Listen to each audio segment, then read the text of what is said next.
Shalom semuanya, mari kita belajar apologetika untuk kemuliaan nama Tuhan Yesus, bukan diri sendiri. Saya bisa salah, Anda bisa salah, tapi firman Tuhan tidak mungkin salah. Nah, di video kali ini saya akan menanggapi request pertanyaan dari saudara Budi 150 ya. Salah satu poinnya saya mau jawab dia poin nomor 6 ya. Dia mencari perkataan dari Yesus mengatakan, "Aku adalah Tuhan dan sembahlah aku." Ya kan? Karena dia kemarin mengkomentarin ketika eee, bicara tentang nandar tentang perkataan Thomas, itu adalah suatu perkataan Thomas yang mengatakan Yesus adalah Allah, Tuhan dan Allah, bukan dari perkataan Yesus sendiri. Coba kita buka dulu ke Yohanes 20 ayat 28 ya. Nah, di sini, saya cerita dulu sebelumnya. Sebelumnya saya sempat, kemarin masa-masa debat sama si Pak Nandar, terus Pak Nandar kan sempat juga di video dia juga debat sama sang debaters, terus di video dia bilang, "Tunjukkan," dia tantang seluruh apologet Kristen, "tunjukkan, satu ayat saja yang mengatakan, bahwa ada seorang murid atau manusia yang mengatakan Yesus adalah Tuhan, dan Allah ya adalah God atau Theos." Kalau ada ayat yang menunjukkan kalau ada seorang manusia mengatakan Yesus adalah Theos atau Allah atau God, katanya dia siap dibaptis. Tapi ketika dijawab, ya sampai sekarang sih dia belum dibaptis ya. Nah, ini sebenarnya bukan hal yang sulit sih untuk dijawab sih. Banyak umat Kristen juga sudah bisa menjawab ini kan. Yohanes 20 ayat 28, di sini Thomas menjawab dia, "My Lord and my God." Lalu di sini, eee, respon Yesus sudah sangat jelas ya. Kata Yesus katanya, "Karena engkau telah melihat aku, maka engkau percaya. Berbahagialah mereka yang tidak melihat namun percaya." Di sini jelaslah respon Yesus atas perkataan Thomas adalah, "Karena engkau telah melihat aku, maka engkau percaya." Artinya Yesus mengkonfirmasi, membenarkan perkataan Thomas bahwa dia adalah Tuhan dan Allah, "My Lord and my God." Ketika Thomas sampaikan itu, Yesus mengkonfirmasi kebenaran itu. Nah, di mana ayat mengatakan, Yesus disembah? Nah, kita buka lagi ke Matius 28 ayat 16 ya.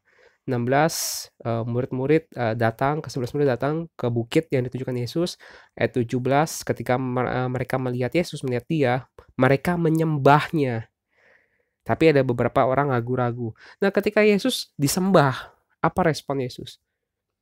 Yesus mendekati mereka dan berkata, "Kepadaku telah diberikan segala kuasa di sorga dan di bumi." Kalau Yesus cuma manusia biasa, ya ketika orang nyembah dia, orang, jangan sembah saya dong." Tapi enggak, Yesus mengatakan, "Kepadaku diberikan segala kuasa di sorga dan di bumi." Kalau kita perhatikan seluruh nabi-nabi, ya, nggak ada nabi yang berani berkata seperti demikian.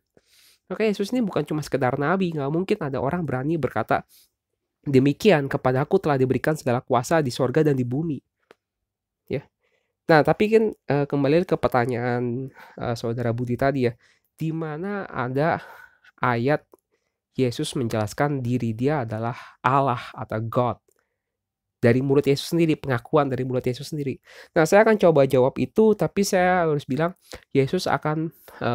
pengakuan Yesus bahwa dia adalah Tuhan, atau dia adalah Allah, atau dia adalah God, itu secara elegan. Yesus tidak menyatakan diri dia seperti, akulah Tuhan, akulah Allah," gitu secara serampangan, enggak. Saya akan tunjukkan Yesus mengakui diri dia adalah Allah itu secara elegan, ya. Pertama kita harus buka dulu ke Alkitab Perjanjian Lama. Kita mau melihat dulu sep apa siapakah Tuhan, di Perjanjian Lama itu, siapakah dia?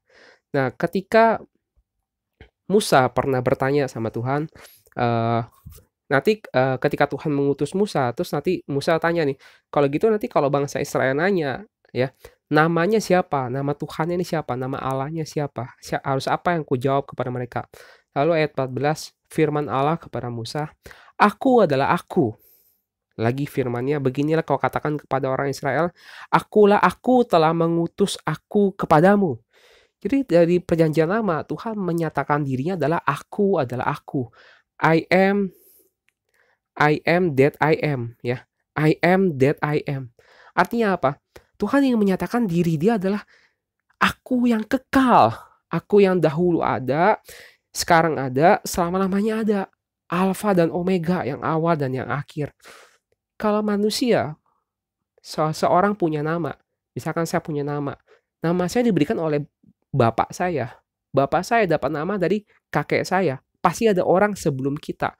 Tapi siapakah yang bisa memberikan nama kepada Tuhan? Tuhan adalah kekekalan. Dia adalah awal segala sesuatu dan dia adalah akhir segala sesuatu. Tidak ada yang sebelum Tuhan, tidak ada. Maka dia adalah aku yang kekal. Tuhan itu adalah aku yang kekal. Itu pertama harus kita pahami ya. Clue pertama adalah Tuhan adalah aku yang kekal. Ya. Nah, berikutnya baru katakan Tuhan. Nah, kata Tuhan ini saya nggak terlalu mau bahas ya, YHWH itu saya tidak mau bahas. Di sini lihat ada aku adalah aku. Nah, clue itu clue yang pertama. Lalu kita buka ke Yesaya 52 ayat 6 ya. Di sini ada firman Tuhan mengatakan, sebab itu umatku akan mengenal namaku. Ya. Ini kan unik ya. Bangsa Israel sudah mengenal nama Tuhan sebagai YHWH atau mungkin Yahweh gitu ya. Tapi mungkin dia memanggilnya sebagai Adonai. Tapi di sini dikatakan, sebab itu umatku akan mengenal namaku. Ada satu nama yang akan Tuhan nyatakan kepada umatnya. Dan pada waktu itulah mereka akan mengerti bahwa akulah dia yang berbicara. Ya, aku. Nah, di sini Tuhan ingin menyatakan, Tuhan akan menyatakan dirinya kepada umatnya dan Tuhan akan kasih clue. Tuhan menyatakan, akulah dia yang berbicara. Tuhan akan menyatakan dirinya kepada umatnya, akulah dia. Ini udah kisi-kisi kedua ya, Tuhan menyatakan akulah dia. Dan kita kalau melihat arti nama Yesus, ya, nama Yesus itu pun sudah mengandung nama Tuhan, nama Allah, nama Yahweh. Arti nama Yesus berasal dari bahasa Ibraninya Yehoshua atau disebut juga Yeshua yang berarti kalau bahasa Ibrani itu nama punya arti ya. Artinya Yahweh menyelamatkan atau YHWH menyelamatkan. Di dalam nama Yesus pun sudah ada nama Tuhan. Ya. Dan di sini Tuhan akan menyatakan namanya. Dan ketika Tuhan menyatakan namanya, Tuhan akan berikan satu clue. Dia akan menyatakan akulah dia. Ingat ya, akulah dia. Dan kalau kita lihat konteksnya Yesaya 52 ini, kalau kita konteks ayat 10-nya, Tuhan telah menunjukkan tangannya yang kudus di depan mata semua bangsa, maka segala ujung bumi melihat keselamatan yang dari Allah kita. Jadi akan datang keselamatan dari Allah kita. Ya, Tuhan akan membawa keselamatan itu, akan menebus gitu, akan keselamatan dari Tuhan. Nah, kita buka ke Mazmur ya. Mazmur 27 ya.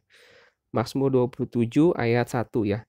Nah, Mazmur Daud ini juga ada satu clue lagi ya. Bagaimana Daud ini walaupun ini ada nyanyian Daud, tetapi ini sudah masukkan dalam kanonnya kitab suci perjanjian lama dan diakui oleh orang Yahudi sebagai kitab suci ya. Jadi ada makna-makna rohani di dalam kata per kata ya. Dan di sini Daud mengatakan Tuhan adalah terangku dan keselamatanku. Kepada siapakah aku harus takut? Tuhan adalah benteng hidupku. Kepada siapakah aku harus gemetar? Jadi pengenalan akan pemazmur si Daud ini mengatakan Tuhan adalah terangku. Jadi Tuhan, clue yang ketiga adalah Tuhan adalah terang. Ya, Tuhan dinyatakan diri sebagai terang ya. Oke, sebelum kita masuk ke situ kita harus buka dulu dari kitab Yohanes ya. Kitab Yohanes 1 ayat 1 ya. Nah, saya harus orang mungkin berkata gini, Yohanes kan ditulis oleh Rasul Yohanes, oleh manusia. Ya kita percaya, tulisan ini tulisan oleh manusia. Nggak mungkin tiba-tiba bukan kitab gabruk jatuh dari langit gitu ya. Sebuah kitab jatuh dari langit. Enggak, ditulis oleh manusia. Tetapi manusia yang diinspirasi oleh Tuhan. Tulisan manusia diinspirasi oleh Allah. Jaminannya apa? Para rasul itu saat mereka mengabarkan Injil, mereka disertai oleh tanda-tanda dan mukjizat dan kuasa. Para rasul itu bisa melakukan mukjizat, bisa menyembuhkan orang sakit, bahkan bisa membangkitkan orang mati. Rasul Petrus bisa membangkitkan orang mati, Tabita. Rasul Paulus bisa membangkitkan Eutikus. Ada di Kisah Para Rasul. Jadi para rasul disertai oleh Tuhan oleh sebuah kuasa untuk melakukan mukjizat, untuk meneguhkan penginjilan mereka. Dan para rasul ini menulis bukan dengan sembarangan, mereka disertai oleh Roh Kudus untuk bisa menulis ini. Maka Yohanes 1, pada mulanya ada firman, firman itu bersama-sama dengan Allah, dan firman itu adalah Allah. Firman itu adalah Allah itu sendiri. Ia pada mulanya bersama-sama dengan Allah, segala sesuatu dijadikan oleh Dia, dan tanpa Dia tidak ada segala sesuatu pun yang telah jadi dari segala yang telah dijadikan. Jadi segala sesuatu dijadikan oleh Tuhan, oleh Sang Firman itu sendiri, oleh Allah itu sendiri. Ya, di dalam Dia ada hidup, dan hidup itu adalah terang manusia. Ada hidup di dalam terang. Ya, jadi dikatakan Firman itu juga adalah membawa pada terang. Ya, kita langsung loncat ke ayat 8 sini dikatakan ada tentang si Yohanes Pembaptis yang memberitakan tentang terang, tapi dia juga bukan terang. Tetapi ayat 9, terang yang sesungguhnya, yang tadi firman tadi, yes, yang menerangi setiap orang sedang datang ke dalam dunia, yaitu Yesus Kristus. Ia telah ada di dalam dunia dan dunia dijadikan olehnya. Jadi yang maksudnya terang ini adalah Sang Pencipta. Terangnya tadi, Tuhan adalah terangku. Ya, Tuhan ini adalah terang, ini adalah Sang Pencipta, ada Tuhan itu. Ya, tetapi dunia tidak mengenalnya. Dunia tidak mengenal Sang terang itu sendiri. Ia datang kepada milik kepunyaannya, tetapi orang-orang kepunyaannya tidak menerimanya. Tuhan Yesus datang ke dunia, yang dunia ini adalah ciptaan Dia, tapi orang-orang tidak mengenal Dia. Ya, kita lanjut ke ayat 14, firman itu telah menjadi manusia dan diam di antara kita. Nah, disinilah kita bisa mengenal Yesus adalah firman yang menjadi manusia. Dia adalah Allah itu sendiri. Firman itu adalah Allah itu sendiri. Dan dia juga adalah terang manusia. Oke. Nah, sekarang kita akan melihat dari pengakuan Yesus ya. Pengakuan Yesus. Kita buka ke Yohanes 16 ayat 25. Nah, kita harus mulai dari belakang dulu ya. Kita mesti pahami dulu ya. Yesus berkata kepada murid-muridnya, semua ini kukatakan kepadamu dengan kiasan, akan tiba saatnya aku tidak lagi berkata-kata kepadamu dengan kiasan, tetapi terus terang memberitakan Bapa kepadamu. Ya, di sini Yesus mengatakan sebelumnya dia memberitakan tentang Bapa dengan sebuah kiasan. Ya, Yesus memberitakan Bapa tentang dengan sebuah kiasan. Tapi dia akan mengatakan terus terang. Ya, akan mengatakan terus terang memberitakan Bapa kepadamu. Terus terangnya apa? Pada waktu itulah kamu akan berdoa dalam namaku. Dalam nama Yesus. Dan tidak aku katakan kepadamu bahwa aku meminta kepadamu bagimu kepada Bapa. Nah, terus terangnya Yesus memberitakan Bapa adalah murid-murid harus berdoa dalam nama Yesus. Nah, wow, ini kalau Yesus cuma manusia biasa, terlalu berani ya mengatakan ini ya. Tidak ada nabi manapun yang berani mengatakan berdoa dalam namanya. Tidak pernah Musa mengatakan, hei bangsa Israel, berdoalah demi nama Musa. Nggak ada, nggak berani Musa ngomong kayak gitu. Bisa langsung dihajar sama Tuhan kan. Nggak ada manusia yang berani ngomong kayak gitu. Jadi perkataan ini kalau Yesus cuma seorang manusia biasa, terlalu berani gitu. Kamu akan berdoa dalam namaku. Dan Yesus akan memberitakan Bapa itu adalah Yesus akan mengajak orang untuk berdoa dalam namaku. Jadi ini ada dua kemungkinan maksud Yesus berkata ini. Apakah Yesus ini benar-benar menyesatkan banget sampai dia berani mengatakan berdoa dalam nama Dia, atau Yesus sedang memberitakan kebenaran bahwa Dia adalah Sang Bapa itu, dan Yesus dan Bapa adalah satu. Dan buktinya, Yesus bangkit dari kematian. Yesus bangkit itu menunjukkan perkataan Yesus itu adalah benar. Yesus memiliki kuasa atas maut. Dia bisa bangkit dari kematian. Artinya Yesus benar, perkataan Yesus benar. Dia membuktikan dia bisa bangkit dari kematian. Dan artinya, terus terangnya Yesus pertama adalah Yesus memberitakan untuk berdoa dalam nama Dia. Ya. Nah, kembali lagi ya. Kita buka ke kita mesti pahami dulu dari Kisah Para Rasul 17 ayat 24. Kenapa harus buka ini dulu? Supaya kita ada pemahaman ya. Di sini ada penginjilan Rasul Paulus menginjil di kota Athena ya. Terus Rasul Paulus memberitakan tentang Allah yang telah menjadikan bumi dan segala isinya yang tidak yang adalah Tuhan atas langit dan bumi, tidak diam dalam kuil-kuil buatan tangan manusia. Rasul Paulus sedang menceritakan Tuhan yang mempunyai alam semesta, Tuhan sang pencipta. Terus di ayat 28 Rasul Paulus mengatakan sebab di dalam Dia, di dalam Tuhan, di dalam Allah itu kita hidup, kita bergerak, kita ada. Ya, di dalam Dia kita hidup, kita bergerak, kita ada. Ini adalah satu kebenaran bahwa kita di dunia ciptaan ini, ya, kita di dalam dunia ciptaan ini, kita ini berada di dalam Dia, di dalam Tuhan. Nah, saya nggak tahu nih apakah maksudnya alam semesta ini di dalam genggaman Tuhan atau gimana, kita nggak tahu. Tapi di sini kebenaran firman Tuhan mengatakan di dalam Dia kita hidup, kita bergerak, kita ada. Ya, oke ya. Setelah itu kita baru masuk ke Yohanes 14 ayat 8. Yohanes 14 ayat 8. Di sini kata Filipus kepada Yesus ya, Tuhan, tunjukkanlah Bapa itu kepada kami. Itu sudah cukup bagi kami. Lalu kata Yesus kepadanya, telah sekian lama aku bersama-sama kamu, Filipus, namun engkau tidak mengenal aku. Barang siapa telah melihat aku, ia telah melihat Bapa. Bagaimanakah engkau berkata, tunjukkanlah Bapa itu kepada kami? Yesus berkata, barang siapa sudah melihat Yesus, sudah melihat Bapa. Tidak percayakah engkau bahwa aku di dalam Bapa dan Bapa di dalam aku? Ya, apa artinya Yesus di dalam Bapa? Artinya Yesus berada di dalam bumi. Yesus berada di dalam dunia ciptaan. Yesus berada di dalam Dia, yang dimana Yesus ada, hidup, bergerak. Yesus sedang berada di dalam dunia ciptaan. Tetapi ada Bapa di dalam aku. Ada Bapa di dalam Yesus. Ada Bapa di dalam Yesus. Apa yang aku katakan kepadamu tidak aku katakan dari diriku sendiri. Jadi segala perkataan Yesus berasal dari Bapa.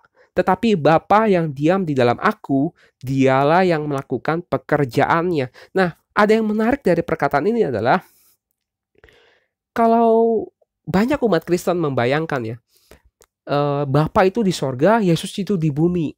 Jadi terpisah, Bapa di sorga, Yesus di bumi ya. Jadi beda pribadi Bapa di sorga, pribadi Yesus di bumi. Padahal ayat ini mengatakan Bapa berada di sorga dan Bapa juga berada di bumi, di dalam tubuh Yesus. Di dalam tubuh Yesus ada Bapa. Dan ketika Yesus berdoa, dikatakan apa? Segala yang Yesus katakan juga berasal dari Bapa. Nah, makanya tidak bisa kita melihat karena Yesus berdoa, oh artinya Yesus dan Bapa beda pribadi. Nah, coba kita baca apa adanya deh. Kita baca, kita renungkan apa adanya. Di sini dikatakan Bapa ada di dalam Yesus juga. Dan Bapa juga bertata dalam kerajaan sorga. Kok bisa? Iya. Tuhan itu tidak terbatas oleh ruang dan waktu. Tuhan bisa berada di sorga dan di bumi dalam waktu yang bersamaan. Kenapa kita harus membatasi Tuhan? Artinya di dalam tubuh Yesus, di dalam roh Yesus, itu adalah roh Bapa. Roh Kudus. Yesus dikandung oleh Roh Kudus. Roh Yesus adalah roh Allah. Roh Yesus, Roh Kristus adalah Roh Kudus. Roh Kudus adalah roh Bapa. Nah, kita kembali lagi ke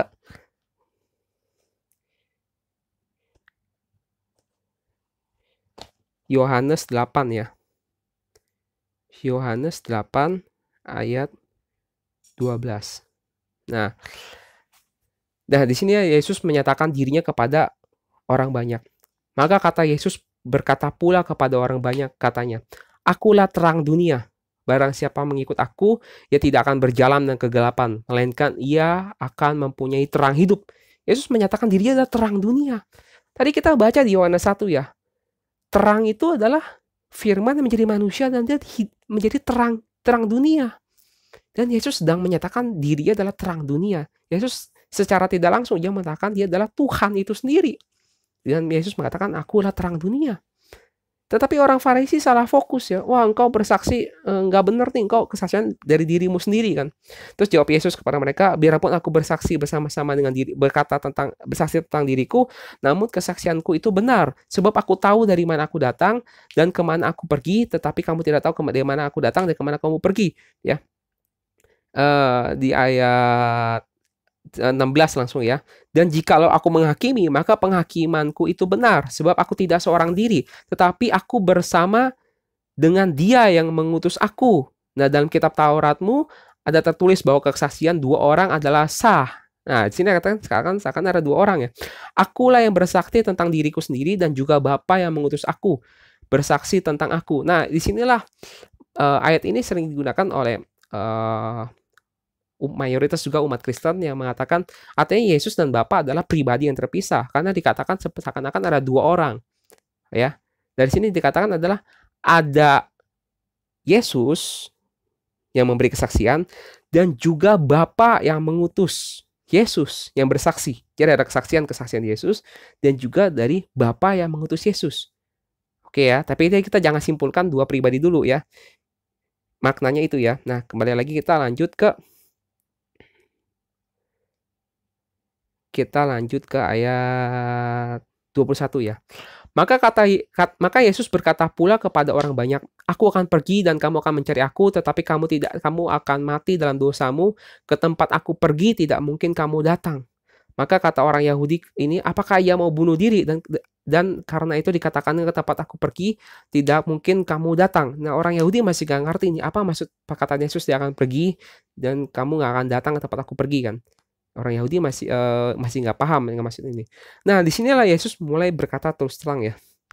Lalu ia berkata kepada mereka, kamu berasal dari bawah, aku dari atas, kamu dari dunia ini, aku bukan dari dunia ini. Nah, Yesus mulai berkata terus terang kalau Yesus berasal dari atas. Yesus adalah Allah yang turun menjadi manusia. Tuhan yang datang ke dunia menjadi manusia. Aku berasal dari atas, kata Yesus. Yesus ini udah mulai terus terang nih ya. Terus ayat 24 ya. Karena itu tadi aku berkata kepadamu bahwa kamu akan mati dalam dosamu. Yang tadi ya. Sebab jikalau kamu tidak percaya bahwa akulah Dia. Akulah Dia. Maka kamu akan mati dalam dosamu. Di sini perkataan Yesus serius loh. Yesus sedang menyatakan akulah Dia. Seperti yang tadi dibuatkan tadi ya di Yesaya 52 ayat 6 ya. Tuhan akan datang ke tengah-tengah umatnya dan Tuhan akan menyatakan akulah Dia. Dan Tuhan ada kasih kisi-kisi ya. Yesus sedang menyatakan dia adalah akulah Dia. Akulah Dia. Atau di sini juga ego eimi bisa berarti akulah aku. Yesus sedang menyatakan dirinya, dia adalah Tuhan itu sendiri. Dan jika orang gak mau percaya, kamu akan mati dalam dosamu. Maka kata mereka kepadanya, siapakah engkau? Jawab Yesus kepada mereka, apakah gunanya lagi aku berbicara dengan kamu? Yesus tidak melanjutkan lagi ya. Tapi dilanjutkan lagi apa? Banyak yang harus kukatakan dan kuhakimi tentang kamu. Akan tetapi Dia yang mengutus aku. Nah, Dianya ini adalah yang mengutus Yesus. Adalah benar dan apa yang kudengar daripadanya, itulah yang kukatakan kepada dunia. Nah, yang menarik adalah tadi Yesus mengatakan akulah Dia. Dan 26 dikatakan Dianya ini adalah Dia yang mengutus aku. Yang mengutus Yesus adalah Bapa. Dan apa yang dimaksud dengan Yesus akulah Dia? Ayat 27, mereka tidak mengerti bahwa Ia berbicara kepada mereka tentang Bapa. Jadi ketika Yesus mengatakan akulah Dia atau aku ada aku ini, Yesus sedang menyatakan Dia adalah Bapa itu sendiri. Yesus adalah Dia juga yang mengutus. Maka tadi katakan Yesus menggunakan bahasa yang kiasan. Sehingga kalau orang tidak dipimpin oleh Roh Kudus, sulit untuk memahami perkataan ini ya. Nah, jika Roh Kudus tidak memberikan pengilhaman, membuka hikmat, sulit untuk kita mengerti hal ini. Nah, kalau kita buka ayat 28, apabila kamu setelah meninggikan anak manusia, barulah kamu tahu bahwa akulah Dia, bahwa aku tidak berbuat apa-apa selain dari diriku sendiri, tetapi aku berbicara tentang hal-hal sebagaimana diajarkan Bapa kepadaku. Dan Ia yang telah mengutus aku, Ia menyertai aku, Ia tidak membiarkan aku sendiri, sebab aku senantiasa berbuat apa yang berkenan kepadanya. Jadi segala apa yang diperbuat oleh Yesus, segala tindakan Yesus, itu berasal dari Bapa, berasal dari Dia yang mengutus Yesus. Kalau dikatakan seluruh tindakan Yesus, segala apa yang Yesus katakan, apa yang Yesus perbuat itu berasal dari Bapa, sebenarnya Yesus secara tidak langsung dia ingin mengatakan segala perbuatan dia adalah dari Bapa. Dan ternyata Yesus juga menyatakan, akulah Dia. Tapi mungkin orang masih sulit untuk memahami hal ini. Maka kata ayat 31 ya, sebelumnya ayat 30, setelah Yesus mengatakan itu semua, banyak orang yang percaya kepadanya. Dan ayat 31, maka katanya kepada orang-orang Yahudi yang percaya kepadanya, jikalau kamu benar dalam firmanku, kamu benar-benar adalah muridku, dan kamu akan mengetahui kebenaran, dan kebenaran itu akan memerdekakan kamu. Memang di dalam perkataan Yesus sering menggunakan kalimat-kalimat kiasan ya, yang sulit untuk dipahami ya. Tapi Yesus mengatakan, Yesus akan menjanjikan kebenaran, dan kebenaran ini akan memerdekakan untuk memberikan kita sebuah pengertian yang benar. Ya. Tapi orang-orang Yahudi ini malah bertanya jawab sama Yesus ya. Yang kita langsung endingnya saja. Mereka malah mengatakan kami keturunan Abraham, bla bla bla bla. Lalu di sini Yesus mengatakan ayat 56, Abraham bapamu bersukacita bahwa ia akan melihat hariku, dan ia telah melihatnya, dan ia bersukacita. Maka kata orang-orang Yahudi itu kepadanya, umurmu belum sampai 50 tahun dan engkau telah melihat Abraham. Kata Yesus kepada mereka, aku berkata kepadamu, sesungguhnya sebelum Abraham jadi, aku telah ada. Jadi Yesus ingin menyatakan, Yesus sudah ada sebelum Abraham. Yesus adalah aku, I am. 58 ini terakhir adalah before Abraham was, I am. Aku adalah aku. Tuhan Yesus adalah aku yang kekal. Dan kalau kita buka ke Kejadian 18, Tuhan pernah datang dalam rupa manusia menemui Abraham. Di sini ada satu ungkapan yang tegas dari Yesus menyatakan dirinya kepada orang banyak. Tapi mereka masih nggak mengerti, lalu mereka mengambil batu untuk melempari dia. Tapi Yesus menghilang dan meninggalkan bait Allah. Orang malah ketika Yesus berkata terus terang, orang malah mau melempar batu kepada Yesus. Nah, kalau kita buka lagi ya ke Yohanes 10 ya. Yohanes 10 ayat 24 ya. Yohanes 10 ayat 24. Maka orang-orang Yahudi mengelilingi dia dan berkata kepadanya, berapa lama lagi engkau membiarkan kami hidup dalam kebimbangan? Jikalau engkau Mesias, katakanlah terus terang kepada kami. Terus Yesus menjawab mereka, aku telah mengatakannya kepada kamu, tapi kamu tidak percaya. Pekerjaan-pekerjaan yang kulakukan dalam nama Bapakku, itulah yang memberikan kesaksian tentang aku. Nah, kita skip, kita langsung ayat ke 30. Dan Yesus mengatakan, aku dan Bapa adalah satu. Nah, ketika Yesus mengatakan aku dan Bapa adalah satu, apa reaksi orang-orang? Dan sekali lagi orang-orang Yahudi itu mengambil batu untuk melempari Yesus. Kata Yesus kepada mereka, banyak pekerjaan baik yang berasal dari Bapakku yang kuperlihatkan kepadamu. Pekerjaan manakah di antaranya yang menyebabkan kamu mau melempari aku? Jawab orang-orang Yahudi itu, bukan karena suatu pekerjaan baik maka kami mau melempari engkau, melainkan karena engkau menghujat Allah, dan karena engkau sekalipun hanya seorang manusia saja, menyamakan dirimu dengan Allah. Jadi orang Yahudi paham ketika Yesus mengatakan aku dan Bapa adalah satu, mereka sadar Yesus sedang menyatakan dirinya adalah Allah itu sendiri. Tadinya orang Yahudi ini meminta Yesus berterus terang. Ketika Yesus terus terang, mereka malah mau melempari Yesus dengan batu. Dan tadi juga sudah dikatakan Yesus berkata, akulah Dia.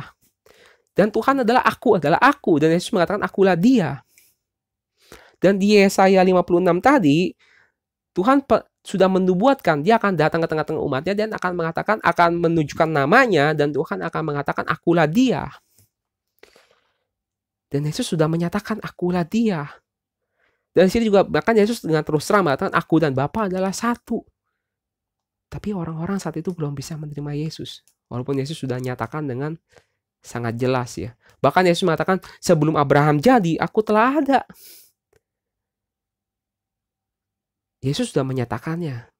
Tapi orang-orang tidak menerimanya. Dan Yesus walaupun dengan kiasan-kiasan ya.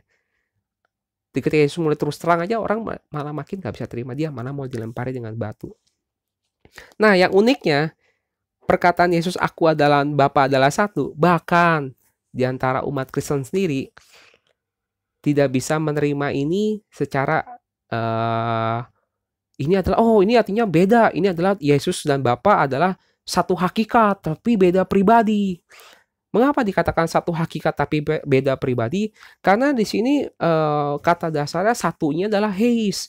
Heis ini sepadan dengan kata ehad. Kata ehad itu digunakan untuk Tuhan Tuhan adalah Allah itu Tuhan itu esa, Tuhan itu ehad.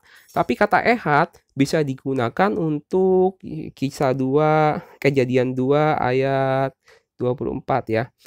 Di sini juga bisa dikatakan untuk sebab itu seorang laki-laki akan meninggalkan ayahnya dan ibunya dan akan bersatu dengan istrinya sehingga keduanya menjadi satu daging.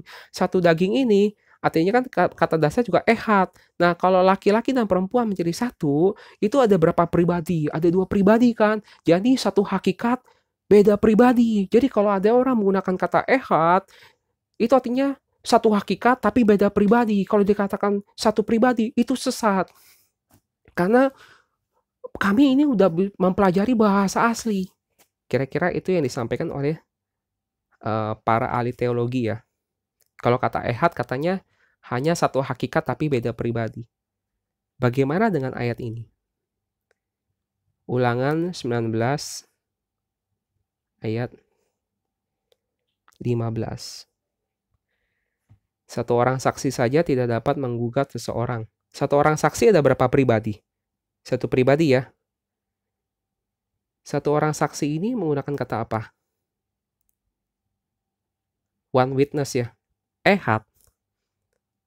Jadi kata ehad bisa digunakan untuk tadi satu daging, artinya bisa laki-laki perempuan menjadi satu daging, artinya bisa mengacu pada 2 pribadi, bisa mengacu pada benar-benar satu pribadi. Tetapi kok kenapa ayat ini nggak dipakai ya? Kenapa pakai ayatnya itu terus ya? Nah kita harus jujur lah, apa adanya, buka Alkitab, jangan lihat Alkitab sepotong. Jadi ehad artinya apa? Ehad artinya satu. Tuhan itu satu. Yesus dan Bapa adalah satu. Kata dasar satu. Dan kenapa tadi umat Kristen sulit untuk menerima Yesus dan Bapa itu adalah satu? Karena ada konteks adalah menurut pandangan Trinitas, Bapa dan Anak tuh bukan, Bapa bukanlah Anak. Yesus bukan Bapa. Tapi satu hakikat, Bapa dan Yesus sama-sama Tuhan. Bapa, Yesus, Roh Kudus adalah Tuhan. Tapi Bapa bukan Yesus. Roh Kudus bukan Bapa, Roh Kudus bukan Anak. Walaupun Alkitab sudah mengatakan Yesus, aku dan Bapa adalah satu, tetapi tetap ditentang. Kembali lagi ya. Kalau saya sih kembali ke Alkitab saja ya. Saya kembali ke Alkitab saja ya. Bagi saya, Tuhan sudah tunjukkan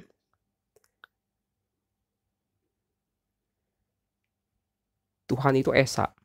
Tuhan itu satu.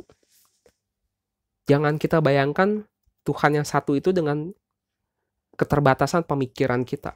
Kita terima Alkitab apa adanya. Tuhan itu satu, tapi Tuhan tidak terbatas oleh ruang dan waktu. Tuhan bisa berada di sorga dan bumi dalam waktu yang bersamaan. Dan Yesus sudah menyatakan, akulah dia. Aku adalah dia. Yesus, Tuhan adalah aku, satu. Keluaran 3 ayat 14. Di sini Yesus, Tuhan menyatakan dengan jelas, aku adalah aku, satu-satunya aku adalah aku. Dan Yesus mengatakan akulah dia, yang aku adalah aku itu. Dan Yesus juga mengatakan aku adalah dia, akulah yang mengutus juga. Dan Yesus mengatakan aku dan Bapa adalah satu. Dan Yesus juga mengatakan aku memberitakan Bapa secara kiasan. Dan pada waktu itu aku akan terus terang memberitakan Bapa. Dan pada waktu itu kamu akan berdoa dalam namaku, dalam nama Yesus. Jadi kalau saya kembali ke Alkitab saja ya. Kembali ke Alkitab. kembali ke abad pertama ketika Tuhan, ketika para rasul percaya Yesus adalah Tuhan, saya juga percaya Yesus adalah Tuhan, dan saya juga percaya Tuhan itu Esa. Satu Tuhan tidak terbatas oleh ruang dan waktu. Ya. Dan Yesus juga menyatakan dengan jelas, diri dia adalah aku tadi.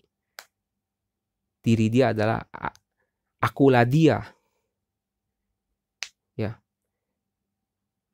Mungkin video saya kali ini akan membuat sedikit kontroversi. Ya, mohon maaf sebelumnya. Saya hanya ingin menyatakan kalau kami percaya Tuhan itu Esa. Allah itu satu. Dan Yesus itu adalah Tuhan itu. Yesus adalah Tuhan, adalah Allah yang datang ke dunia. Allah yang mengosongkan dirinya datang ke dunia menebus dosa umat manusia. Tapi Tuhan di waktu bersamaan, Tuhan bisa berada di sorga. Tuhan bisa berada di sorga dan bumi dalam waktu bersamaan. Tuhan satu tapi tidak terbatas oleh ruang dan waktu. Janganlah pikiran kita mencoba untuk membatasi Tuhan. Seperti kita memahami pencurahan Roh Kudus. Roh Kudus itu kan dicurahkan bukan kepada satu orang. Mungkin bisa dicurahkan kepada 100, mungkin dicurahkan kepada 200, mungkin dicurahkan kepada 1000, atau mungkin dicurahkan kepada 10.000 atau 1 juta. Apakah ketika Roh Kudus dicurahkan kepada 1 juta orang, apakah Roh Kudus artinya 1 juta pribadi? Kan tidak. Roh Kudus itu tetap satu, tapi Roh Kudus tidak terbatas. Dia bisa tercurah kepada siapa saja.